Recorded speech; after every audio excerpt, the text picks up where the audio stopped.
Hi everyone, welcome to this video. My name is Kritika and this is O2IS Academy.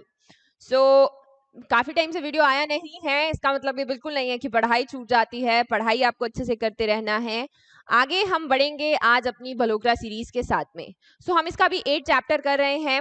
जो लोग नए हैं उनको मैं बताना चाहती हूँ, हम जगमोहन बलोकरा की लिखी गई द वंडरलैंड को यहाँ पर कवर कर रहे हैं। 31st चैप्टर है ये। 30 लेक्चर्स ऑलरेडी हमने कर लिए हैं, जिसमें हमने आर्ट एंड कल्चर, आपका हिस्ट्री है डिस्ट्रिक्ट वाइज, देन आपकी ज्योग्राफी है, वो सारा कवर किया है।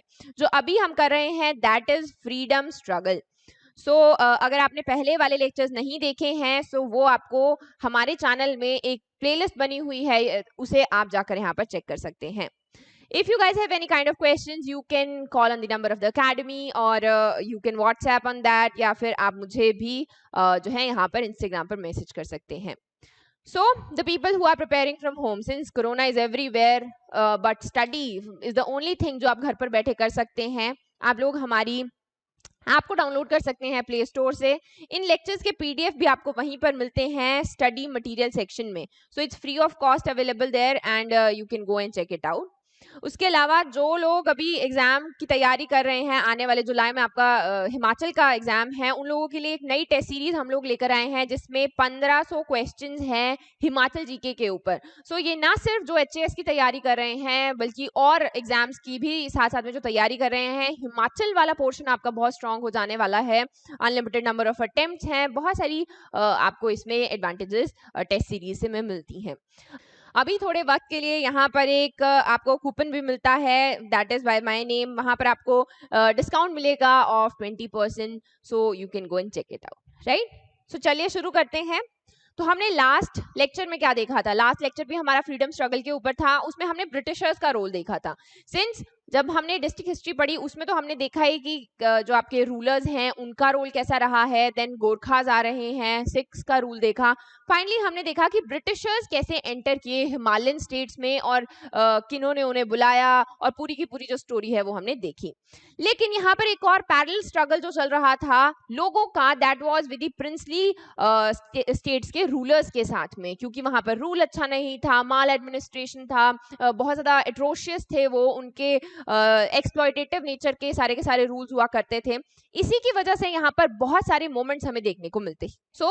यहाँ पर इस तरीके से हम ये सारे के सारे जो आपके इवेंट्स हुए हैं यहाँ पर इनको एक एक करके देखेंगे।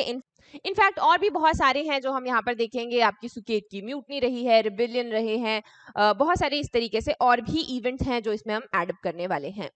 पहला हम नहीं देखेंगे रामपुर बुशहर का मोमेंट, ये वही है जो हमने बहुत बार डिस्कस कर लिया है अभी। जो आपके शमशेर सिंह थे, राजा शमशेर सिंह, उन्होंने 1857 के रिवोल्ट में मना कर दिया था ब्रिटिशर्स को हेल्प करने के लिए, लेकिन इंडो तिब्बतियन रोड बन रहा था, इसकी वजह से उनके खिलाफ कोई एक्शन नहीं लिया गया। ये वाली स्टोरी हमने बहुत बार कवर की है, राइट। हम शुरू करेंगे धामी ट्रेजेडी से। लेकिन इससे पहले क्या हुआ था? इससे पहले हमने देखा कि पॉलिटिकल मूवमेंट्स जो छोटे छोटे चल रहे थे उनको साथ में मिलाकर यहाँ पर the Indian state people's conference बनाया गया, जो बाद में शेप करेगा एज दी प्रजामंडल। प्रजामंडल का मतलब क्या होता है? इसका मतलब होता है जनता का संग्रह, यानी कि जो लोग हैं वो आकर खड़े हुए कुछ गिने चुने टॉपिक्स के ऊपर, डिमांड्स के ऊपर। अब डिमांड जो है पहले उन्होंने वो आपके प्रिंसली स्टेट से की, क्योंकि ब्रिटिशर्स तो बाद में आए, उनसे सप्रेशन बाद में हुआ है, लेकिन पहले उनके जो अपने रूलर्स थे वो यहाँ पर उनको सप्रेस किया करते थे। This was the starting of Prajamandal movement. अब क्या हुआ?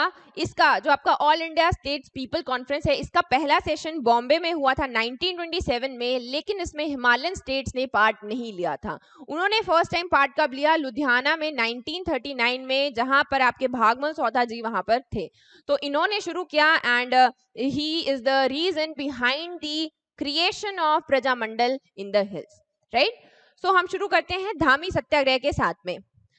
हर एक देखिए जो भी मूवमेंट शुरू होगा, जितने भी हम सत्याग्रह या प्रजामंडल बनेंगे पढ़ेंगे, उससे पहले वो कोई ना कोई और ऑर्गेनाइजेशन थे, यानी कि लोगों में एक पॉलिटिकल अवेकनिंग आनी शुरू हो गई थी। उसी तरीके से जैसे हम बात करते हैं धामी रियासती प्रजामंडल की, तो इसका पहले नाम यहाँ पर प्रेम प्रचारणी सभा हुआ करता था। इसकी स्थापना आपके बाबा नारायण दास ने की थी। एंड जब आपका 1939 में क्या हुआ, अगेन आपके प्रजामंडल मूवमेंट शुरू हुआ, हम लुधियाना के सेशन में गए, तो इसका नाम प्रेम प्रचारिणी सभा का नाम बन जाता है धामी रियासती प्रजामंडल। अब इन लोगों ने क्या डिसाइड किया, 13 जुलाई की बात है, ध्यान से देखिएगा, एक महीने के अंदर कितने सारे इवेंट्स होने वाले हैं। 13 जुलाई को under the leadership of Sitaram वो क्या बोलते हैं कि यहाँ पर जो राणा रूल करता है, हम उसके पास जाएंगे अपनी 3 डिमांड्स लेकर। तो 3 डिमांड्स थी उनकी कि एक तो एबॉलिशन ऑफ बेगार प्रथा, जो वहां पर फोर्स लेबर की प्रथा की जाती थी, ब्रिटिशर्स को एक क्योंकि सनद ग्रांट किए हुए थे तो उनको भी एक सप्लाई जाता था। इस तरीके से हम क्या देखते हैं वहां पर एबॉलिशन ऑफ बेगार कहते हैं वो। फिर वो कहते हैं कि जो लैंड रेवेन्यू है वो इतना ज्यादा बड़ा हुआ है, उसको हम कम करना चाहते हैं और आप धामी प्रजामंडल को है रिकॉग्नाइज करेंगे। अभी राणा ने क्या किया, उसने किसी भी बात को नहीं सुना और जो है उसको अनसुना कर दिया। तो उन्होंने कहा था कि अगर आप इन डिमांड्स को नहीं सुनेंगे तो हम 16 जुलाई को यहाँ पर क्या करेंगे, सत्याग्रह करेंगे। तो सेम चीज होती है, अब राणा ने जब बात नहीं सुनी तो वो 16 जुलाई को निकलते हैं 7 members and which was headed by Bhagmal चौथा। सो वो सब लोग यहाँ से निकलते हैं एंड जब वो घनाटी के पास में पहुंचते हैं तो भागमल चौथा जी को यहाँ पर अरेस्ट कर लिया जाता है। अब जब अरेस्ट किया तो जो आपकी जनता है वो भी साथ में जुड़ने लगती है और राणा की तरफ जाने लगते हैं अपनी डिमांड्स लेकर ही बेसिकली, और कि उनके लीडर्स को किन बेसिस के ऊपर यहाँ पर अरेस्ट किया गया है। अब जो राणा है यहाँ पर वो घबरा गया और उसने क्या किया, ओपन फायर, जो आपका एक पीसफुल पोजीशन चल रहा था उसके ऊपर ओपन फायर कर दिया था, जिसमें बहुत सारे लोग जो है यहाँ पर इंजर हुए थे। 2 लोगों की डेथ भी हुई थी, उन दोनों के नाम आपको पता होने चाहिए, श्री उमादत्त और दुर्गादास। बाकी जो थे यहाँ पर इंजर हुए थे। अब क्या हुआ, इसको नेशनल लाइमलाइट में लाया गया। जो आपके पंडित जवाहरलाल नेहरू हैं उन्होंने इसको क्रिटिसाइज किया और एक कमिटी बिठाई जिसमें उन्होंने कहा कि मुझे रिपोर्ट चाहिए एग्जैक्टली क्या हुआ था, राइट। सो उन्होंने शांति स्वरूप धवन को भेजा था रिपोर्ट लाने के लिए। उसके अलावा 3 लोगों की यहाँ पर एक इंक्वायरी कमिटी बैठी थी। कब बैठी थी, 30 जुलाई 1939 में। सो 13 से बात शुरू हुई थी और 30 तक आते आते जो है इतने सारे इवेंट्स हो गए थे। इसमें 3 लोग थे, तीनों के आपको नाम पता होने चाहिए, लाल धूनी चंद, श्री देव सुमन और श्यामलाल खन्ना। सो इस तरीके से ये 3 लोगों की यहाँ पर कमेटी बनी और इन्होंने पंडित जवाहरलाल नेहरू को रिपोर्ट भी दी थी। सो इस तरीके से ये एक यहाँ पर बेसिकली माइलस्टोन सेट कर दिया गया था धामी प्रजामंडल ने कि जो है अब हम पॉलिटिकल अवेकनिंग आ चुकी है, हमारे जो रूलर्स हैं they are not capable enough कि वो हमें रूल करें। सो इस तरीके से यहाँ से शुरुआत होती है एक पॉलिटिकल कॉन्शियसनेस की, ठीक है। नेक्स्ट हम देखेंगे सिरमौरी सत्याग्रह। तो सिरमौरी सत्याग्रह शुरू कैसे हुआ, ये एक ऐसे इंसान ने शुरू किया था who was inspired by Punjab. Punjab में बहुत सारी रेवोल्यूशनरी एक्टिविटीज उस वक्त हुआ करती थी, तो चौधरी शेरजंग जो है वो वहां पर सिरमौर में भी उठ खड़े होते हैं और कहते हैं कि अब हमें भी आजादी चाहिए। सो इसी की वजह से यहाँ पर ये उसको लीड करते हैं और बहुत सारे और लोग भी धीरे धीरे इसमें जुड़ने लगते हैं, जैसे आपके शिवानंद रोमिल है, देवेंद्र सिंह है, नाहर सिंह, नागेंद्र सिंह और हरीश चंद्र। तो ये सब लोग मिलकर आते हैं और सिरमौरी प्रजामंडल की स्थापना करते हैं। तो अब रिबेलियन शुरू हो गया, लेकिन इसको दबाया कैसे जाए। सो अब रीजन नहीं थे। सो गवर्नमेंट क्या करती है, गवर्नमेंट कहती है बेसिकली वो 2 पॉइंट यहाँ पर खड़े करती है कि ये किंग को मारना चाहते हैं और उन्होंने पत्थर फेंके किंग के ऊपर उसको मारने के इंटेंशन से। इसके बेसिस पर उनके ऊपर केस चलाया जाता है। अब जब केस जाता है सेशनल जज के पास में, वहां पर आपके जो जज थे वो थे डॉक्टर वाई.एस. परमार। अब उन्होंने देखा, जब सुना, तो वो आपके जो सत्याग्रहीज हैं ऑब्वियसली उनकी साइड लेते हैं कि इन्होंने कुछ किया नहीं है, this is like solely based on conspiracy, या जो है कोई भी एविडेंस नहीं है कि इन्होंने ये किया है, तो इसकी वजह से वो उनकी साइड लेते हैं। इसके कॉन्सिक्वेंसेस डॉक्टर वाई.एस. परमार को बाद में भी देखने को मिले थे, लेकिन यहाँ से आगे जाकर चले जाता है स्पेशल ट्रिब्यूनल के पास केस। तो स्पेशल ट्रिब्यूनल क्या करता है, जो सत्याग्रही थे उनको अक्यूज प्रूव कर देता है कि इन्हीं की गलती है। इसी की वजह से जो आपका ये सत्याग्रह सिरमौर का सत्याग्रह था इसको दबा दिया गया था, झेलमी पुलिस को वहां पर डिप्लॉय किया गया था। लेकिन ये सिर्फ इतनी सी बात नहीं रही, जो ऑल इंडिया लेवल पे आपका क्विट इंडिया मूवमेंट चल रहा था उसको एक्सटेंड किया गया एज दी पजोता मूवमेंट।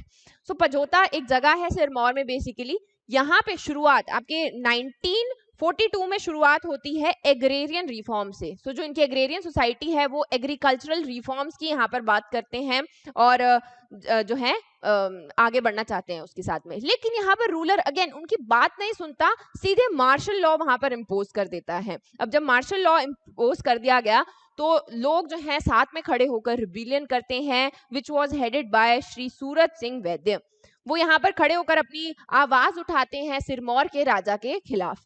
सो बाद में उनको लाइफ इम्प्रिजनमेंट भी दिया गया था इसके लिए। लेकिन इसकी जो अच्छी हमें कॉन्सिक्वेंसेस देखने को मिलती हैं वो क्या कि यहाँ पर सिरमौरी एसोसिएशन बनती है, सिरमौरी प्रजामंडल बनता है। ये लोग जो है मिलकर आगे सिरमौर के लिए लड़ाई करते हैं और जो रूलर हैं उसको यहाँ से बाहर भगाते हैं। सो इसमें और भी बहुत सारे लीडर्स हैं जिनके नाम आपको पता होने चाहिए, जैसे आपके मियाँ चूचू चेतराम हैं, बस्ती राम है, माथा राम और उनकी वाइफ आत्मा देवी, दयाराम, सीताराम और Shivanand Romil.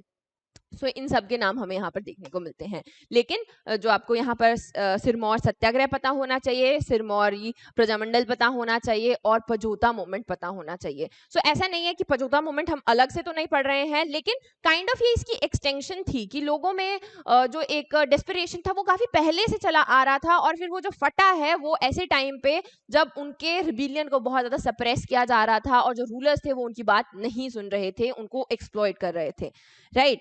So and finally आपका 1948 में जो आपका सिरमौर है वो हिमाचल के साथ मर्ज हो जाता है। नेक्स्ट इज आपका चंबा प्रजामंडल मूवमेंट। अब चंबा में भी अगेन यही हमें बात देखने को मिलती है कि एकदम से जैसे ही आपका 1939 की 7 की अगर हम बात करें तो उस वक्त एकदम से कोई प्रजामंडल एकदम से नहीं बने हैं, इससे पहले से लोगों में डेस्परेशन था। तो यहाँ पर क्या हुआ 1929 की अगर हम बात करें तो सारे के सारे लोग बात करते हैं कि हमें एक एडवाइजरी कमेटी बनानी है। एडवाइजरी कमेटी वो राणा से बात करते हैं कि इस तरीके की एक कमेटी बनाई जाए जिसमें क्या होगा, जिसमें हमारी बात राणा तक आराम से पहुंच सके, हमारे एक रिप्रेजेंटेटिव होंगे और हमारी जो है आपकी से बात होगी। लेकिन ऑब्वियसली जो राणा है वो मना कर देता है कि इस तरीके की कोई कमेटी नहीं बनेगी। इसी की वजह से उस वक्त वहां पर चंबा पीपल्स डिफेंस लीग बनाई गई थी। सो ये जो चंबा पीपल्स डिफेंस लीग है इनके भी कुछ अगेन वही ऑब्जेक्टिव्स थे कि जो आपके रूलर है वो अच्छे से रूल नहीं कर रहा है, इररिस्पॉन्सिबल एडमिनिस्ट्रेशन है, बहुत सारे टैक्सेस लगे हुए हैं और लोगों को वो रिकॉग्नाइज ही नहीं कर रहे हैं, जिसकी वजह से उनको इकोनॉमिकली या सोशली यहाँ पर एक्सप्लॉइट किया जा रहा है। तो अगेन जो चंबा प्रजामंडल है मूवमेंट है बेसिकली वो भी कुछ इन्हीं सेम इश्यूज के ऊपर शुरू हुआ था। तो ये काफी ज्यादा आपका पीसफुल पोजीशन सत्याग्रह इन्होंने अच्छे से किया यहाँ पर। तो ट्रिब्यून में ये भी कहा गया था कि तो देखिए कि हिमाचल में कितने बड़े बड़े पहाड़ हैं, स्पेशली चंबा की अगर हम बात करें, इधर उधर इतनी बड़ी बड़ी रेंजेस है, लेकिन जो एक स्वतंत्रता की गूंज है वो वहां तक भी पहुंची। लोगों में वो एक जो राजनीतिक अधिकार वो चाहते हैं वो आवाज वहां तक पहाड़ों में भी अंदर पहुंच चुकी है। So this was the time जब वो एक अच्छी गवर्नमेंट के लिए क्लेम करना शुरू हो गए थे। देखिए महात्मा गांधी ने भी इसको सराहा यहाँ पर। तो जब नेशनल इतना इंपॉर्टेंस मिल जाता है किसी मोमेंट को तो वहां का रूलर जो है वो ऑटोमेटिकली वीक फील करता है एंड फाइनली वो वहां से भाग कर चला गया और उसने जो है वहां पर आपका मर्जर भी यहाँ पर साइन कर दिया था और चंबा आपका हिमाचल के साथ मर्ज कर गया। नेक्स्ट आता है हमारा द रामपुर बुशहर मूवमेंट। अब जब हम रामपुर बुशहर मूवमेंट की बात करते हैं तो बुशहर और रामपुर अलग अलग, यानी कि जैसे ये आपकी बुशहर रियासत है, सो ये आपका रामपुर है और ये आपका शिमला है और ये पूरी उस वक्त बुशहर की रियासत हुआ करती थी। सो अब सिंस इतना बड़ा था तो इसको दो पार्ट्स में बांटा गया था। एक का हेडक्वार्टर रामपुर में था, एक का हेडक्वार्टर जो शिमला मेन सिटी है वहां पर हुआ करता था। सो ये आपका जो अगेन रामपुर वाला एरिया है it was organized by Satyadev Bushahri और जो आपका शिमला वाला एरिया है मतलब आपका प्रजामंडल मूवमेंट जहां पर चल रहा था वो पंडित पद्मदेव यहाँ पर देखा करते थे। सो पंडित पद्मदेव की जो पूरी लाइफ है बेसिकली वो एक तो अगेन आपका डेमोक्रेटाइजेशन के लिए इन्होंने समर्पित कर दी थी और ये जो सोशल इविल चल रहे थे, जो बेगार की प्रथा है, जो आपकी रीत प्रथा चला करती थी, उनके खिलाफ यहाँ पर उन्होंने लड़ाई एक बहुत बड़ी लड़ी है। फिर हम क्या देखते हैं कि इलेक्शंस हुए, नो डाउट इनके बीच में काफी ज्यादा टसल हमें देखने को मिलता है। उन्होंने सत्याग्रह किए, बहुत सारे लोग अरेस्ट भी हुए, लेकिन फाइनली वो विधान परिषद के इलेक्शंस यहाँ पर लड़ते हैं और जीत जाते हैं। सिंस वो गवर्नमेंट ही यहाँ पर अपनी बना लेते हैं तो वो फाइनली वो शहर मर्ज कर जाता है आपकी इंडियन टेरिटरी में 15 अप्रैल 19 1948 में, right. Next is Bilaspur Prajamandal movement. अब यहाँ पर डिफरेंस हमें एक चीज देखने को मिलती है, इनके राजा जो थे, Raja Anand Chand, he was not like other rulers कि वहां पर सप्रेस कर रहे हैं अपनी जनता को, वैसा नहीं था। ही वॉज एजुकेटेड, जितने भी आपके सोशल इवल्स थे उनको उन्होंने अबॉलिश किया। आपकी बेसिक एजुकेशन है उसको हिंदी मीडियम में कंपलसरी किया। फिर उसके अलावा उन्होंने चाइल्ड मैरिज एक्ट को यहाँ पर एनफोर्स किया। अपने जो उनके पास टाइटल थे highness and salute of guns, उनको छोड़ा। वो अपनी प्रजा का अच्छा ही चाहते थे। लेकिन अब क्या था, उनके भी अपने कुछ इश्यूज थे। उनके इश्यूज ये थे कि जो आपका ये बिलासपुर है ये लोअर शिवालिक्स में आता है ना, और प्लेन्स में आता है। तो ही वाज लाइक कि हमें हिमालयन स्टेट्स के साथ में नहीं जाना है।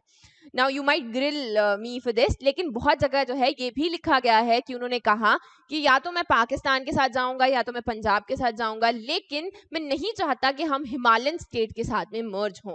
सो इसके अगेन वही रीजन थे कि प्लेन्स में आता था थोड़ा, तो दे वर मोर फेमिलियर, और वो खुद को ज्यादा रीजनलाइज करते थे, ज्यादा रिलेट करते थे प्लेन्स के साथ में rather than going for the Himalayas.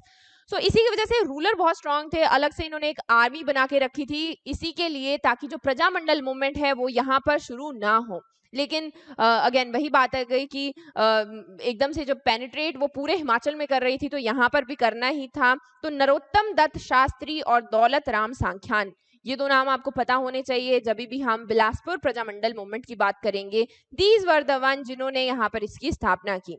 तो इन्होंने शुरू किया मूवमेंट। आनंद चंद ने काफी लंबे टाइम तक इसको फाइट किया। इन्होंने कोशिश की कि बिलासपुर में ये वाला स्ट्रगल ना हो, लेकिन अगेन वही है कि 1954 तक वो ये लड़ाई लड़ते रहे, और बाद में उनको जो आपकी गवर्नमेंट है उसने कुछ पावर्स दी एक्स्ट्रा, उनको वहां पर seats the, and finally he also signed the merger of the Bilaspur with Himachal Pradesh and became the 5th administrative district of Himachal. Right. So ये थी आपकी बिलासपुर की struggle. Then is Mandi farmer agitation 1909। अभी क्या होता है, छोटे क्वेश्चन पूछ लिए जाते हैं इनके ऊपर, जैसे right a short note on Mandi farmer agitation, या फिर right a short note on Mandi conspiracy या सुकेत रिबिलियन। सो इस तरीके से इनके बारे में आपको थोड़ा सा आइडिया होना बहुत जरूरी है, अदरवाइज आप क्वेश्चन जो है नहीं लिख पाएंगे। तो मंडी फार्मर एजिटेशन की बात करते हैं 1909 का। यहाँ पर एक रूलर रूल क्या करता था, भवानी सेन, और उसका एक मिनिस्टर था जीवानंद।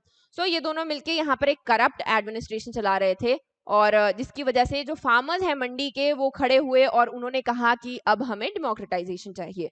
तो इस एजिटेशन को आपके किसने लीड किया था, शोभा सिंह ने किया था, जो सरका घाट के हैं। इसको बहुत बार क्वेश्चन पूछा गया है।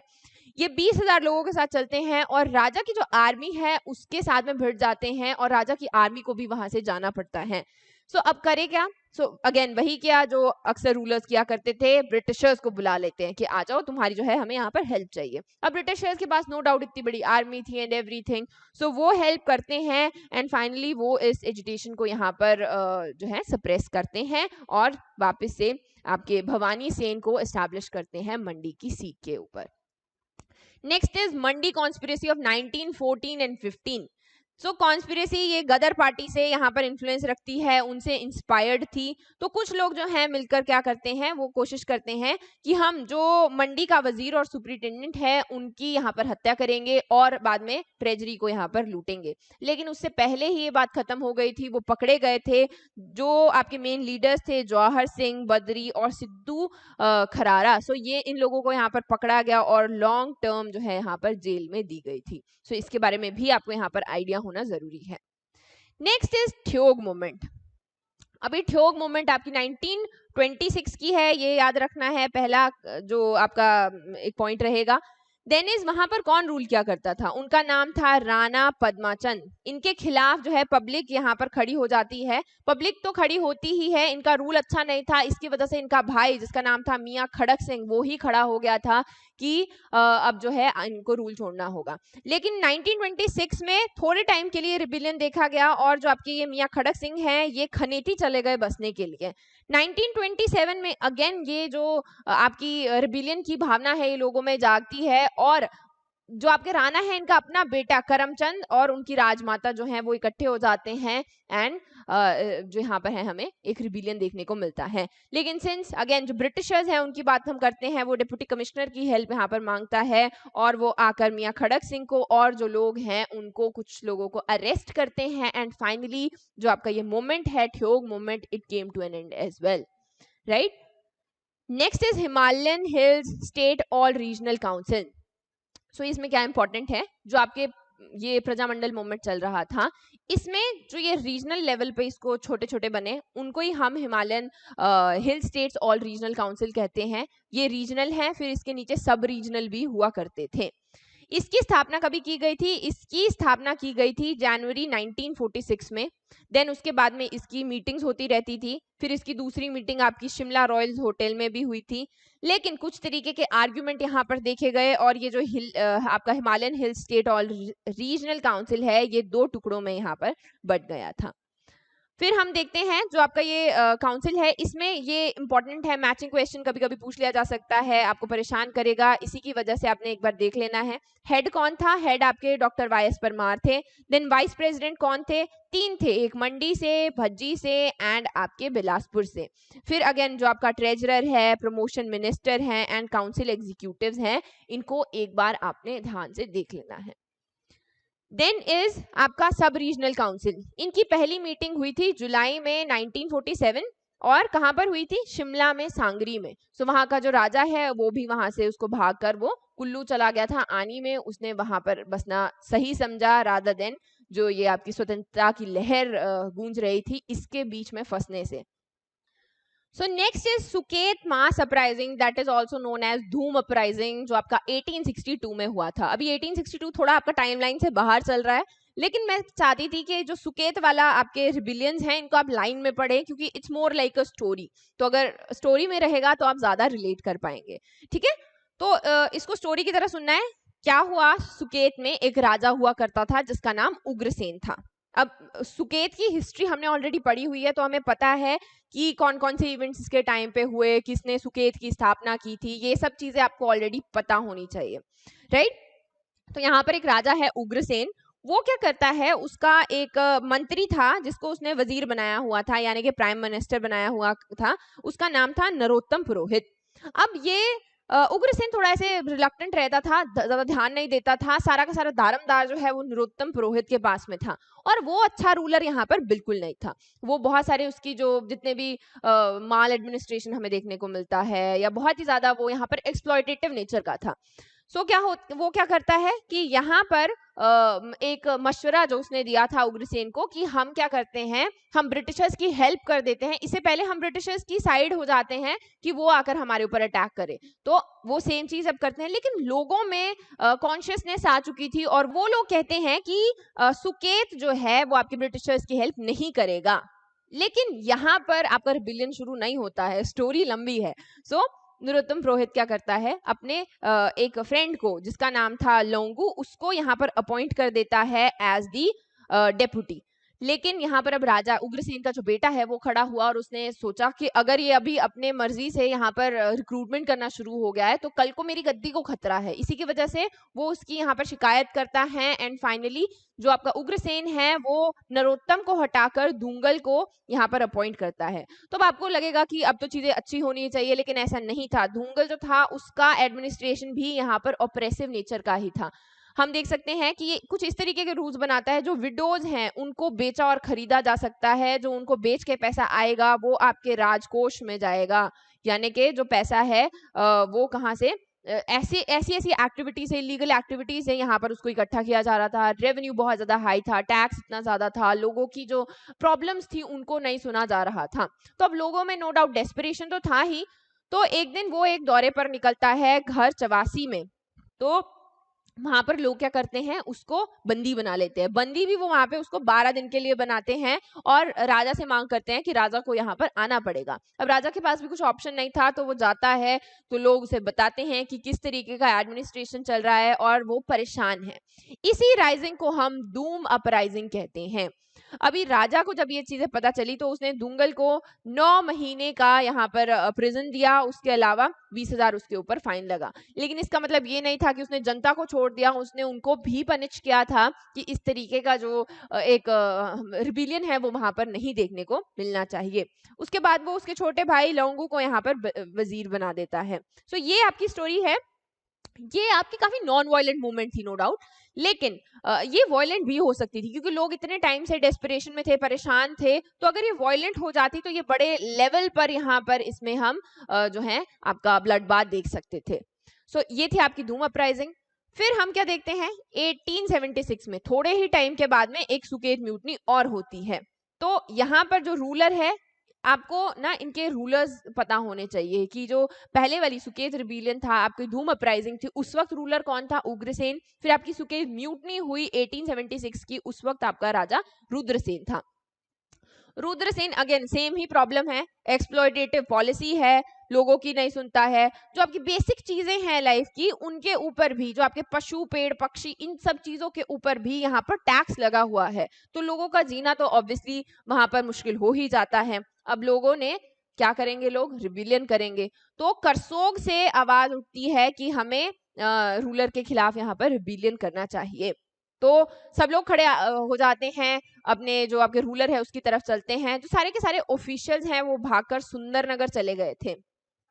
अब again who will come to the aid? जो आपके ब्रिटिशर्स हैं। लेकिन यहाँ पर ब्रिटिशर्स की भी नहीं चली थी। उन्होंने बहुत कोशिश की रुद्रसेन को एस्टैब्लिश करने की वापस से, लेकिन जो आपकी जनता है वो बिल्कुल नहीं मान रही थी। वो नहीं चाहती थी कि रुद्रसेन को वापस से गद्दी पर बिठाया जाए। तो बाद में आपकी जो ब्रिटिश गवर्नमेंट है वो भी हाथ खड़े कर देती है कि नहीं हो पाएगा, एंड रुद्रसेन को वहां से डिस्पोज कर दिया जाता है। And finally he went to Hoshiarpur and died later there in 1887। सो ये थी आपकी सुकेत म्यूटनी।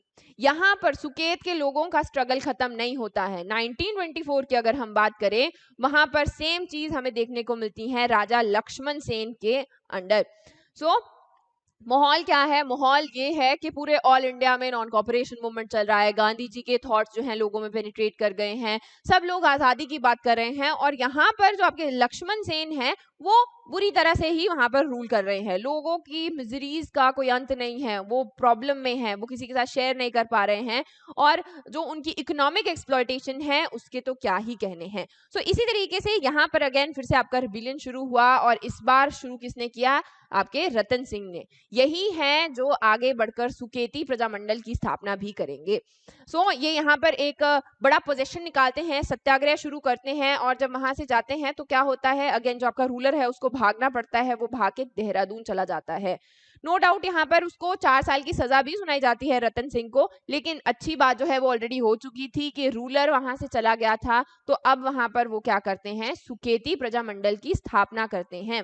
सो जब एक बार ये शुरू हो गया तो बेगार प्रथा थी आपकी, उसको खत्म किया गया। उसके अलावा जो लोगों का सोशल वेलफेयर था उसके बारे में सोचा गया, और स्वतंत्रता की जो एक लहर है वो लोगों में वहां पर बहने लगी। अगर आप इतना दूर तक पहुंच गए हैं वीडियो में, so do take a moment to like and subscribe to our channel, right? आगे बढ़ते हैं सुकेती सत्याग्रह। अब सुकेत का जो सत्याग्रह है ट्रिब्यून में लिखा गया था, ये वो 7 दिन थे जिसने हिमालय को भी हिला दिया था। 7 days that Shuk the Himalayas. So non violent था नो डाउट, लेकिन उससे पहले उन्होंने डेडलाइन दिया था, अल्टीमेटम दिया था अपने रूलर को कि दिस इज द टाइम, अब आपको खुद ही डेमोक्रेटिक रूल जो है यहाँ पर सौंप देना चाहिए और यहाँ से चले जाना चाहिए। सो वो चीज वो करते हैं, लेकिन ऑब्वियसली रूलर इतने आराम से छोड़ता नहीं है। इसकी वजह से आपके उन्होंने सत्याग्रह निकाला था which was headed by doctor Y S. Parmar. उसमें और भी बहुत लोग थे, जो जैसे आपके पद्मदेव हैं, आपके शिवानंद रोमिल है, दौलत राम सांख्यान और वीर रतन सिंह, ये सब लोग मिलकर वहां पर एक सत्याग्रह करते हैं। एंड फाइनली जो है रूलर को वहां पर छोड़ना पड़ता है, एंड जो आपकी गवर्नमेंट ऑफ इंडिया है उसके साथ में सुकेत स्टेट मर्ज करता है इन मार्च 1949। एंड फाइनली जो जैसे हमने हिमाचल की पूरी जो हिस्ट्री है वो भी देखी है, किस तरीके से 15 अप्रैल 1948 में हम हमारी चीफ कमिश्नर प्रोविंस बनते हैं, एंड देन इस तरीके से आगे वाले लेक्चर में हम ये वाली जर्नी देखने वाले हैं कि पहले चीफ कमिश्नर प्रोविंस बने, उसके बाद में 1971 में जाके 18th state of Himachal Pradesh बने। So guys that is it for today. I hope आपको ये वीडियो पसंद आया होगा। Do like share and subscribe, and thank you for watching.